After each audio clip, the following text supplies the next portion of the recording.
Diretso na tayo. Sino ang kasabwat doon sa public works? Itong tatlong construction firms na ito. Your Honor, to be frank, we have not identified.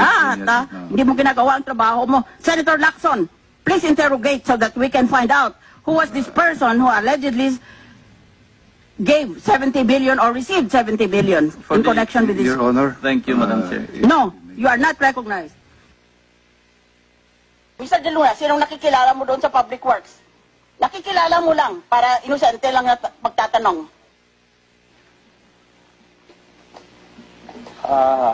Dahil dyan po ako nagninegosyo, halos lahat po sila kakilala ko. Individual po lahat, halos kilala po namin. Alright, you are all stonewalling me. I am 63 years old. I was born 1945. I was not born yesterday. And I was RTC judge and awarded some of the highest awards for work in the judiciary. So siguro hindi naman ako napakagaga na sasabihin nyo sa akin, lahat yan kakilala ko. May mga kausap kayo doon eh. Pinagtatakpan ninyo.